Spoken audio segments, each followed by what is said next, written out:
تو آپ جو چاہتے ہیں آپ کے بچوں میں آ جائے، آپ کی فیملی میں آ جائے، سب سے پہلے آپ خود کرنا شروع کر دیں۔ پھر اس کے بعد آپ دیکھیں کہ بہت ہی پیاری حدیث ہے کہ اللہ سبحانہ تعالیٰ کے پاس کسی بات کی کوئی کمی نہیں ہے۔ بہت پیاری حدیث ہے صحیح مسلم کی، رسول اللہ صلی اللہ علیہ وسلم نے فرمایا، اللہ نے مجھ سے فرمایا خرچ کرو تم پر خرچ کیا جائے گا، اور رسول اللہ صلی اللہ علیہ وسلم نے فرمایا کہ اللہ کا دایاں ہاتھ بھرا ہوا ہے اور رات اور دن کی فیاضی سے اس میں کمی واقع نہیں ہوتی۔ کیا تم نہیں دیکھتے کہ اس نے آسمان اور زمین کے پیدا کرنے سے کتنی فیاضی کی، لیکن اس کے دائیں ہاتھ میں کوئی کمی واقع نہیں ہوئی؟ یعنی آپ ایک منٹ کے لیے امیجن کریں، دنیا میں جو زمین اور آسمان میں جو نعمتیں ہیں انسانوں کے لیے، اور جتنا کچھ ہے، یعنی کتنی بڑی دنیا ہے نا۔ اب دیکھیں تقریباً 200 کے قریب ممالک ہے پوری دنیا میں، اور بلین کے حساب سے لوگ ہیں، اور پھر ان سب لوگوں کو اللہ تعالیٰ نے نعمتیں دی ہیں۔ آسمان نعمتوں سے بھرا ہوا ہے، زمین نعمتوں سے بھری ہوئی ہے، سمندر بھرے ہوئے، پہاڑ بھرے ہوئے، یعنی آپ کوئی بھی چیز تھوڑی دیر کے لیے امیجن کریں تو وہ اپنے اندر پتہ نہیں کتنے خزانے لیے ہوئے وہ چیز موجود ہے اللہ سبحانہ تعالیٰ کی مخلوق میں سے۔ اور پھر آپ دیکھیں اتنا کچھ کرنے کے بعد بھی اس رب کے خزانوں میں کوئی کمی نہیں، یعنی جو رب اتنا کچھ کر سکتا ہے، یعنی چھوٹی سی چونٹی، چھوٹی سی چھوٹی مخلوق ہے۔ اب آپ نے کبھی دیمک دیکھی ہے جو ٹرمائٹ ہوتی ہے؟ وہ نظر نہیں آتی نا، یعنی کیسے آپ دیکھیں وہ لکڑی کو کھا رہی ہوتی ہے اور ہم اس کو دیکھ نہیں سکتے، لیکن اللہ تعالیٰ اس کو بھی رزق پہنچا رہا ہے۔ یعنی کتنے سارے ایسے، جیسے اسی طرح جو بگز ہوتے ہیں بیڈ میں، کھٹمل جو ہوتے ہیں، آپ دیکھیں آپ کو پتہ نہیں چلتا آپ کے بیڈ میں کھٹمل ہے جب تک وہ آپ کو کاٹے نہ اور آپ کو پتہ نہ چلے، اللہ اس کو بھی رزق دے رہا ہے۔ بہت ساری ایسی چھوٹی چھوٹی مخلوقات ہیں اللہ تعالیٰ کی جو ہم اپنی آنکھ سے نہیں دیکھ سکتے، لیکن وہ موجود ہیں اور اللہ ان کو رزق پہنچا رہا ہے۔ تو جو رب اتنا فیاض ہے، اتنا کچھ دے رہا ہے چھوٹی سے چھوٹی مخلوق کو بھی، تو اس کے لیے کیا مشکل ہے کہ ہم کچھ بھی اس سے مانگیں اور وہ ہمیں نہ دے۔ جیسے ایک جملہ میں نے پہلے بھی بولا تھا کہ ہمارے مانگنے میں کمی ہو سکتی ہے، اس کے دینے میں کمی نہیں ہے۔ تو آپ یہ بتائیے کہ کیا زندگی میں ایسی نعمتیں اور رشتے ہیں جو آپ کو پیارے ہیں مگر ان کے چھن جانے کا آپ کو خوف رہتا ہے؟ یعنی وہ چلے نہ جائیں، وہ دور نہ ہو جائیں، ہوتا ہے نا ایسے دل میں آتا ہے نا خوف سا۔ تو آپ دیکھیں کہ اللہ تعالیٰ نے جو ہمیں زندگی میں مختلف چیزیں دی ہیں، نعمتیں دی ہیں، اور ہماری زندگی میں جو مختلف انسان ہیں ان کے ختم ہو جانے یا ان کے ہم سے چھن جانے کا خوف جو ہے یہ فطری سی بات ہے۔ یعنی ہمیں جب کوئی چیز پیاری ہوتی نا تو پھر ہمیں ڈر بھی لگتا ہے کہ یہ مجھ سے چلی نہ جائے۔ جیسے آپ دیکھیں میں ابھی جو جب تیاری کر رہی تھی تو مجھے رمضان کا مہینہ جو ہے دماغ میں بار بار آ رہا تھا کہ آخری اشیاء شروع ہے، تو ایسے جیسے دل کو عجیب سا ہو رہا ہے نا کہ ہائی رمضان جا رہا ہے، بس سب ختم ہو رہا ہے، تھوڑے سے دن رہ گئے۔ تو یہ ایک نیچرل سا ہمارے دل میں خوف اور ڈر ہوتا ہے کہ یہ ختم ہو جائے گا، اور وہ جو ایمان کی اتنی ہائی حالت تھی ہماری اور اتنا ہم انجوائے کر رہے تھے ہر چیز کو، وہ ساری چیزیں ویسے نہیں رہیں گی۔ تو یہ ایک نیچرل سا خوف ہے جب تک بہت زیادہ اوور پاور نہ کرے آپ کو یہ نا۔ اور اسی طرح آپ دیکھیں کہ ان کی کچھ اقسام ہیں، کچھ جیسے آج کی دعا سے ریلیٹڈ خاص طور پہ جو ایسے خوف ہیں یا دکھ ہیں، ان میں سے کچھ کون سے ہیں؟ نمبر 1 یہ کہ ہمیں یہ خوف ہوتا ہے کہ ہمارا رزق اگر تنگ ہو گیا اور جو وسائل ہیں ہمارے پاس وہ ختم ہو گئے تو کیا ہم کریں گے؟ جیسے ہوتا ہے نا آپ کی جاب بڑی سٹیبل ہے، اور آج کل تو آپ دیکھیں جب سے یہ کووڈ ہوا ہے تب سے تو یہ خوف اور زیادہ بڑھ گیا، کیونکہ اتنی اچھی سٹیبل جاب سی لوگوں کی وہ چلی گئی، اتنا اچھا کاروبار تھا وہ بند ہو گیا۔ تو ایک نا جب ہم اپنے آس پاس اپنی فیملی ممبرس کو بھی دیکھتے ہیں، ابھی تک اگر ہم الحمدللہ سٹیبل ہیں تو ہمارے دل میں یہ خوف ضرور آتا ہے کہ ایسا نہ ہو کہ ہماری بھی جاب چلی جائے، ایسا نہ ہو کہ یہ جو انکم آ رہی ہے یہ ختم ہو جائے، اور کیا ہوگا، گزارا کیسے ہوگا، بچوں کی فیسیں کیسے دیں گے، گھر کے بلز کیسے پے ہوں گے، رینٹ کیسے دیں گے. کتنے سارے خوف ہے نا جو دل میں آتے ہیں، اسپیشلی جب آس پاس دیکھتے ہیں. پھر آپ دیکھیں کہ ایک اور جو ایمان والے ہیں خاص طور پر ان کو بھی خوف رہتا ہے، اور وہ کیا ہے کہ اللہ سبحانہ تعالیٰ نے ہمیں ہدایت دی، الحمدللہ ہم سیدھے راستے پہ چلنا شروع ہو گئے، نمازیں پڑھ رہے ہیں، روزے رکھ رہے ہیں، قرآن پڑھ رہے ہیں، سمجھ رہے ہیں اس کو، زندگی کو بہتر کرنے کی کوشش کر رہے ہیں. اور اب ہمیں کیا ہوتا ہے کہ ایسا نہ ہو کہ دنیا مجھ پر اتنی حاوی ہو جائے کہ میں گمراہ نہ ہو جاؤں کہیں، یعنی دوبارہ میں کہیں کہیں سیم راستے پہ نہ چل پڑوں. تو وہ بھی ایک خوف ہمارے دل میں رہتا ہے. پھر اسی طرح آپ دیکھیں کہ بعض اوقات جو ہمارے بہت قریبی رشتے ہوتے ہیں، ہمارے ماں باپ ہیں، ہمارے ہسبینڈ ہیں، بچے ہیں، تو بعض اوقات ہوتا ہے کہ وہ ہم سے دور نہ چلے جائیں. یعنی ایک تو ہوتا ہے کہ چھوڑ کے نہ چلے جائیں کسی اور سٹی میں، کسی اور کنٹری میں، اور دوسرا ایک یہ بھی خوف رہتا ہے کہ یہ جب چلے جائیں گے دنیا سے تو پھر ہم کیا کریں گے، ہم کیسے اس دکھ اور غم کو ہینڈل کریں گے. کیونکہ آپ دیکھیں نا کہ ایک اٹیچمنٹ آپ کی ہوتی ہے نا ہر رشتے کے ساتھ. ماں باپ کے ساتھ ایک اٹیچمنٹ ہے آپ کی، بچوں کے ساتھ اٹیچمنٹ ہے، بہن بھائیوں کے ساتھ ہے، پھر شوہر کے ساتھ ہے، شوہر ہے تو بیوی کے ساتھ ہے، بچوں کے ساتھ ہے. تو اب کیا ہوتا ہے کہ آپ امیجن بھی نہیں کرنا چاہتے کہ ایک دن ہوگا جب یہ چلے جائیں گے. مثلا ایک تو یہ کہ ہمیشہ ہمارے ساتھ نہیں رہیں گے، اور دوسرا انہوں نے دنیا سے بھی چلے جانا ہے. تو اب آپ دیکھیں کہ کیا اس طرح کے خوف اور ڈر سے آپ نجات حاصل کرنا چاہتے ہیں تاکہ آپ کو ایسا خوف نہ ہو اور آپ اس کو آسانی سے اوور کم بھی کر سکیں.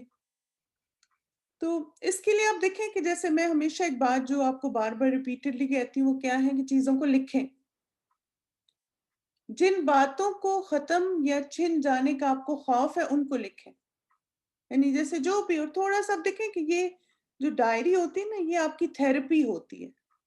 جیسے مثلا آپ کو اگر رزق کے جانے کا خوف ہے، یا مثلا کسی کے فوت ہو جانے کا خوف ہے، کسی کے بیمار ہونے، خود اپنی ذات کے بارے میں کوئی خوف ہے آپ کو، مجھے یہ نہ ہو جائے، وہ نہ ہو جائے، وہ سارے خوف لکھیں آپ. ٹھیک ہے، سب سے پہلے.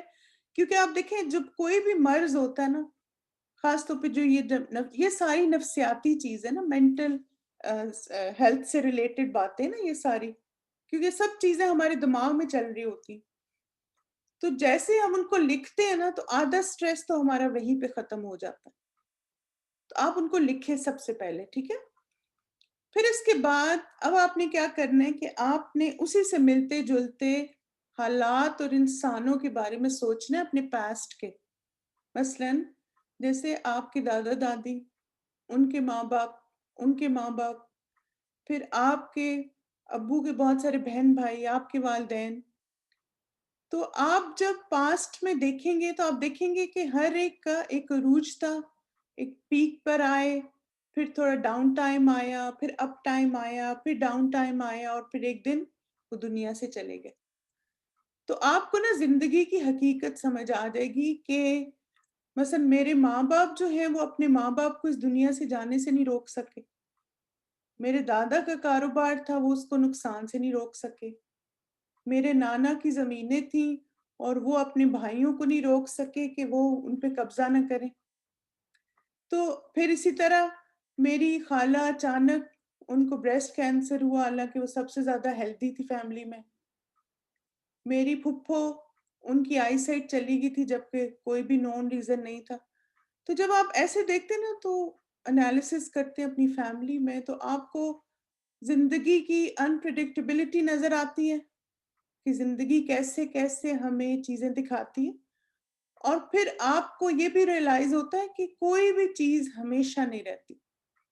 آپ یہ بھی ریئلائز کرتے ہیں کہ اگر آپ کی فیملی میں کوئی ظالم تھا تو اس کا ظلم بھی ہمیشہ نہیں رہا ہے نا. ایسے یعنی یا تو وہ دنیا سے چلا گیا، یا اللہ نے اس کو ہدایت دے دی، یا جس پہ وہ ظلم کر رہے تھے اس نے اس کو چھوڑ دیا.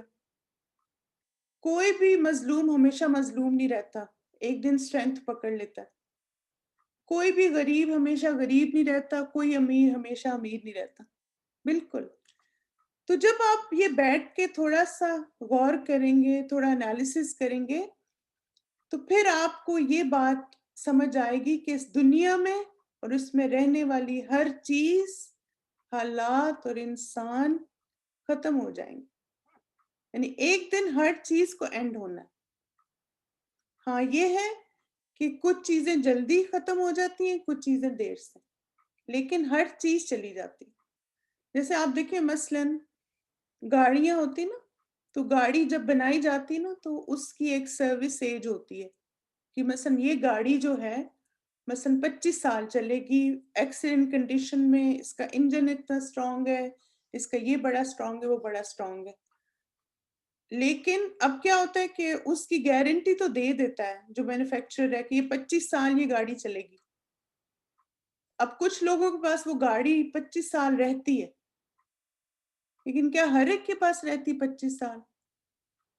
کسی کے پاس جاتی ہے تو ایکسیڈنٹ ہو جاتا ہے، کسی کے پاس جاتی ہے تو کوئی مثلاً فلڈ وغیرہ آتا ہے اس میں ڈوب جاتی ہے، کسی کے پاس جاتی ہے ہیل ڈیمیج ہو جاتا ہے.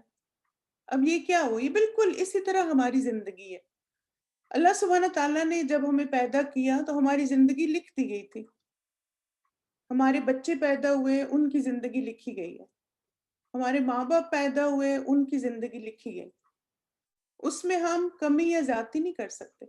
ہر انسان کا اس زندگی میں ایک ٹائم ہے، لیکن ہم یہ نہیں کہہ سکتے کہ مثلا میرے دادا جو ہیں وہ 90 سال کے تھے تو میں نے بھی 90 سال زندہ رہنا ہے. ایسے نہیں ہو سکتا. اب دیکھیں میری اپنی فیملی میں میرے چچا کی ڈیتھ ہوئی، ہی واز 42.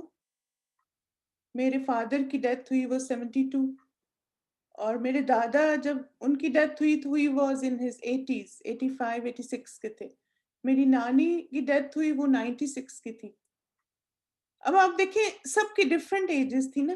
میری امی کے بھائی، میرے ایک ماموں فوت ہوئے، ہی واز 7 سال کے تھے. تو ہمارے پاس نا کوئی بریکٹ نہیں ہے ایسی، یا نہ ہی کوئی ایسا کرائٹیریا ہے کہ ہم اس کو کہیں کہ اچھا مثلا میری فیملی میں لوگوں کی اتنی ایج ہوتی ہے تو ہم سب کی اتنی ہوگی. نہیں، وہ اتنی ہے جو اللہ تعالیٰ نے لکھ دی. سمجھ گئے نا اس بات کو؟ کیونکہ آپ دیکھیں یہ نا ریالٹی آف لائف ہے جسے ہمیں انڈرسٹینڈ کرنا ہے. اور جتنا زیادہ ہم ریالٹی آف لائف، زندگی کی حقیقت کو سمجھتے ہیں، اتنا ہی زیادہ ہم مطمئن رہتے ہیں اور اللہ کے فیصلوں پہ راضی رہتے ہیں. آپ کا بچہ ہوا، دنیا سے چلا گیا، کیونکہ اس کی اتنی زندگی تھی. چاہے اس کو ایکسیڈنٹ ہوا، چاہے اس کو کرونا ہوا، چاہے اس کا بیماری ہوئی، اس کی زندگی اتنی تھی. سبب کوئی بھی بن گیا. جب انسان ایسے سوچتا ہے تو ایکسیپٹنس کتنی جلدی آتی ہے نا. تو جب ہم اس طرح سوچتے ہیں نا، پھر ہم جلدی اس غم دکھ سے باہر نکل آتے ہیں. ورنہ تو آپ دیکھیں میں نے بہت جی بالکل پریکٹیکل ہو جاتے ہیں. میں نے بہت ساری ایسی سسٹرز دیکھی، جیسے ایک ہماری سسٹر تھی، ان کے بیٹے کی ڈیتھ ہوئی، 18 ایئرس کا تھا، کار ایکسیڈنٹ میں. 5 سال تک ڈپریشن، اتنا ایکیوٹ ڈپریشن، سوسائڈل ہو گئی. اور حالانکہ اور بھی 3 بچے تھے، سب کو اگنور کرتی رہی، بس اس ایک بچے کے غم میں ایکسیپٹنس نہیں آ رہی تھی. لیکن الحمدللہ اللہ تعالیٰ نے ان کو قرآن سے جوڑ دیا. قرآن کو انہوں نے پڑھا تو پھر ان کو سمجھ آئی، اور پھر اللہ کا شکر ہے کہ she was back to normal. لیکن آپ دیکھیں ایسا ہوتا ہے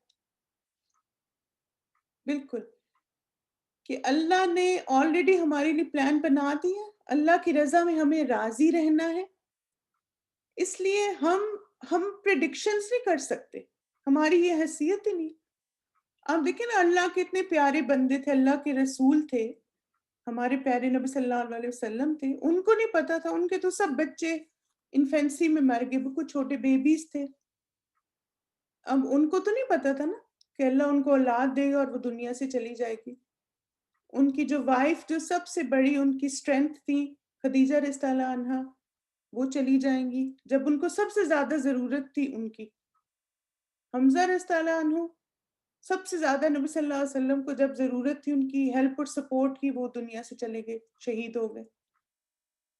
تو اس لیے آپ دیکھیں کہ جب آپ اس چیز کو تقدیر سمجھ کے ایکسیپٹ کر لیتے ہیں، آپ پازیٹیو. اور پھر آپ دیکھیں ایک چیز اور بھی آپ نے یاد رکھنی کہ اس معاملے میں اگر آپ کو دکھ ہوتا ہے، غم ہوتا ہے، دیٹس فائن. وہ کوئی اب نارمل بات نہیں. ہم انسان ہیں، ہماری فیلنگس ہیں، ہمیں دکھ بھی ہوتا ہے، ہمیں غم بھی ہوتا ہے، ہم روتے بھی ہیں، اس میں کوئی حرج نہیں. لیکن آپ اپنی نارمل لائف کو اب نارمل نہ کریں. ٹھیک ہے، آپ دکھ بھی منائیں، آپ دکھی ہوں، افسوس بھی کریں، جو بھی آپ کے دل میں غم ہے اس کو نکالیں، سارا کچھ صحیح ہے، اس میں کوئی حرج نہیں ہے. لیکن جو لوگ زندہ ہیں ان کو نہ پنش کریں، ان کو آپ کی ضرورت ہے ابھی نا. اور پھر آپ کو خود کو بھی اپنی ضرورت ہے تاکہ آپ اپنی آخرت کی کچھ فکر کر سکیں. چلے ماشاءاللہ، اللہ مبارک. پھر آپ دیکھیں کہ اسی طرح ایک اور جو تھیراپی کی جاتی ہے جو بہت زبردست تھیراپی ہے، وہ یہ ہے کہ جو نعمتیں آپ کو محبوب ہیں جب وہ چھن جائیں گی تو آپ کا رد عمل کیا ہوگا، ابھی سے سوچ لیں. یہ بہت ہی زبردست تھیراپی. اور مجھے اس کا خیال آیا تھا جب ایک دفعہ نا ایک ہماری میری فرینڈ ہے تو میرے ساتھ الہدا میں ہی ہوتی تھی، تو اس نے جب شیئر کیا تو تب میں نے یہ بات ریئلائز کی کہ واقعی ہی ہم نا اپنے آپ کو گریف مینجمنٹ کے لیے پریپیئر نہیں کرتے یا اسٹریس مینجمنٹ کے لیے پریپیئر نہیں کرتے کہ میرا پہلا ریئیکشن کیا ہوگا جب یہ نعمت چلی جائے گی. جیسے جو نبی صلی اللہ علیہ وسلم نے فرمایا نا کہ صبر پہلی چوٹ پر ہوتا ہے، تو وہ ہمیں وہ ایمان والا بننا ہے کہ جو پہلی چوٹ پہ صبر کرے. تو وہ کہتی ہے کہ مثلا اس کے فادر کی بہت سڈن ڈیتھ ہوئی نا، تو کہتی ہے کہ جیسے میرے بھائی نے فون کیا نا تو مجھے سمجھ ہی نہ آئے کہ میں آگے سے کیا کہوں. کہتی اس وقت میں بھول ہی گئی کہ مجھے انا للہ و انا الیہ راجعون پڑھنا چاہیے ابھی. کہتی پھر اس کے بعد میں نے بیٹھ کے سوچا کہ چونکہ میں نے اپنے آپ کو کبھی ذہنی طور پر اس چیز کے لیے تیار ہی نہیں کیا تھا تو میرا ریئیکشن بھی شوق والا تھا. تو اس لیے آپ دیکھیں کہ آپ اپنے بارے میں بھی سوچیں. مثلا آپ کو اچانک بیماری ہو گئی تو آپ کیا کریں گی؟ آپ ڈاکٹر کے پاس جاتی ہیں، ڈاکٹر کہتا ہے آپ کو یہ بیماری ہو گئی ہے، آپ کا ریئیکشن کیا ہوگا؟ کوئی آپ کی فیملی میں فوت ہو جائے گا، آپ کا ریئیکشن کیا ہوگا؟ آپ کی جاب چلی جائے گی، آپ کا ریئیکشن کیا ہوگا؟ آپ فیل ہو جائیں گے، آپ کا ریئیکشن کیا ہوگا؟ آپ ابھی سے سوچ کے رکھیں. جتنا زیادہ ہم اپنے آپ کو ان چیزوں کے لیے تیار کریں گے اتنا بہتر طریقے سے ہم اس چیز کو ہینڈل کریں گے انشاءاللہ. اور پھر آپ دیکھیں وہی جو اصول زندگی کا ہے کہ hope for the best and prepare for the worst always. صبر، شکر، اللہ پہ توکل، اور اس کے ساتھ ساتھ دعا کہ انشاءاللہ کلو خیر، ہر کام اور ہر فیصلے میں اللہ تعالیٰ کی مصلحت اور خیر ہوتی ہے. تو آج کی دعا جو ہماری ہے یہ عقیدہ تقدیر اور اللہ پر توکل مضبوط کرنے والی دعا ہے. بہت ہی پیاری دعا ہے. اس کے 2 ورژن سے ایک ورژن میں نے پچھلے سال کروایا تھا، اس دفعہ مجھے ایک اور اس کی ملا، اس سے ملتی جلتی روایت، تو میں نے سوچا آج اب اس دفعہ وہ کروا دیتی ہوں. اللہم لا قابض لما بسطت ولا باسط لما قبضت ولا ہادی لما اضللت ولا مضل لمن ہدیت ولا معطی لما منعت ولا مانع لما آتیت ولا مقرب لما بعدت ولا مباعد لما قربت وأعوذ بك من شر ما آتیتنا وشر ما منعت منا. اے اللہ جو آپ پھیلا دیں اسے کوئی سمیٹنے والا نہیں، جو آپ سمیٹ لیں اسے کوئی پھیلانے والا نہیں، جسے آپ گمراہ کر دیں اسے کوئی ہدایت دینے والا نہیں، اور جسے آپ ہدایت دیں اسے کوئی گمراہ کرنے والا نہیں، اور جس سے آپ روکیں اسے کوئی دینے والا نہیں، اور جسے آپ دیں اس کو کوئی روکنے والا نہیں، جسے آپ دور کر دیں اسے کوئی قریب کرنے والا نہیں، اور جسے آپ قریب کر دیں اسے کوئی دور کرنے والا نہیں. اور میں آپ کی پناہ میں آتا ہوں اس چیز کے شر سے جو آپ نے ہمیں دی اور اس چیز کے شر سے جو آپ نے ہم سے روک لی. کیا پیاری زبردست دعا ہے نا. ایسے لگتا ہے پوری ہماری لائف کور ہوگی اس دعا میں. Oh Allah, no one can withhold what you have extended, and no one can extend what you have withheld. No one can guide whom you led astray, and no one can lead astray whom you have guided. No one can bestow what you have willed to prevent, and no one can prevent what you have willed to bestow. No one can bring close what you send far. No one can send far what you bring close. O Allah, I seek refuge in you from the bad or whatever you have bestowed, and from the evil or whatever you have prevented from us. آمین. اور اس کے بارے میں حدیث میں صرف یہ بات پتہ چلتی ہے کہ نبی صلی اللہ علیہ وسلم اس دعا کو مانگا کرتے تھے. یہ جو دعا ہے دعا کیجئے بک میں ہے، اس میں نہیں ہے. اللہم لا قابض لما بسطت، اے اللہ جو آپ پھیلا دیں اسے کوئی سمیٹنے والا دے. یعنی اللہ تعالیٰ اگر مجھے رزق زیادہ دینا چاہے، میری پوری دنیا، میرا خاندان، جو مرضی مل کے اسے روکنا چاہے نہیں روک سکتے. وَلَا بَاسِطَ لِمَا قَبَضْتَ، اور جو آپ سمیٹ لیں اسے کوئی پھیلانے والا نہیں. اگر ہاتھ تنگ ہو جائے تو جو مرضی کر لیں نہیں کھلے گا. وَلَا هَادِيَ لِمَا أَضْلَلْتَ، جسے آپ گمراہ کر دیں اسے کوئی ہدایت دینے والا نہیں. اللہ اس سے ہمیں محفوظ رکھے. وَلَا مُضِلَّ لِمَنْ هَدَيْتَ، اور جسے آپ ہدایت دے دیں اسے کوئی گمراہ کرنے والا نہیں. وَلَا مُعْطِيَ لِمَا مَنَعْتَ، اور جس سے آپ روکیں اسے کوئی دینے والا نہیں. وَلَا مَانِعَ لِمَا آتَيْتَ، اور جسے آپ دیں اس کو کوئی روکنے والا نہیں. سبحان اللہ.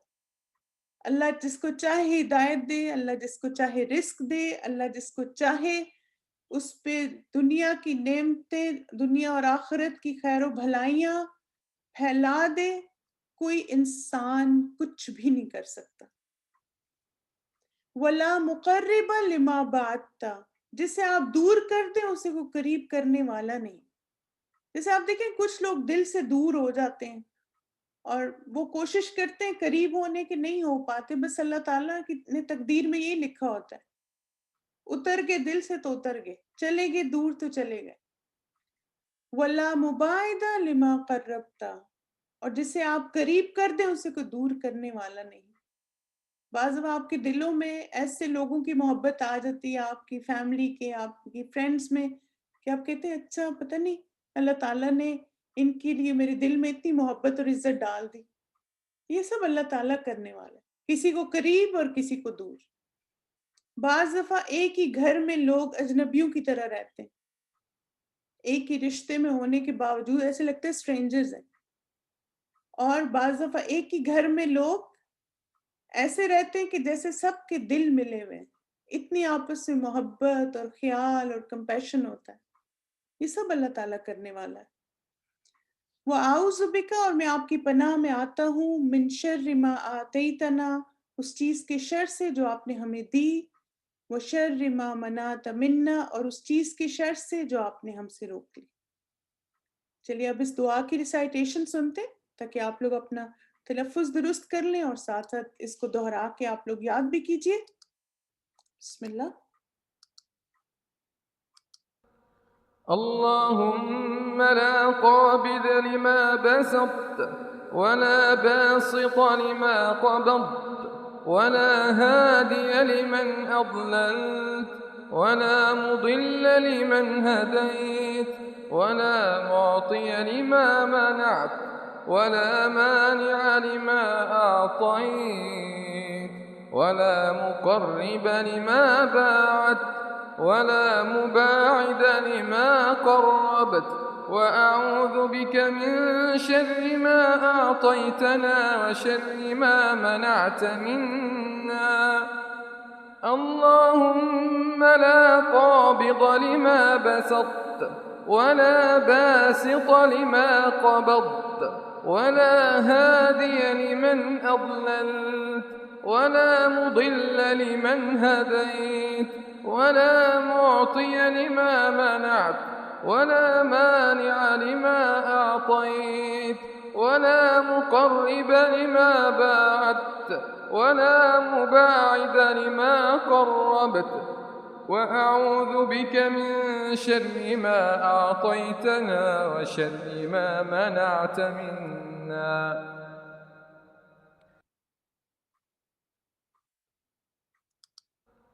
اللهم لا قابض لما بسطت ولا باسط لما قبضت ولا هادي لمن أضللت ولا مضل لمن هديت ولا معطي لما منعت ولا مانع لما أعطيت ولا مقرب لما باعدت ولا مباعد لما قربت، وأعوذ بك من شر ما أعطيتنا وشر ما منعت منا.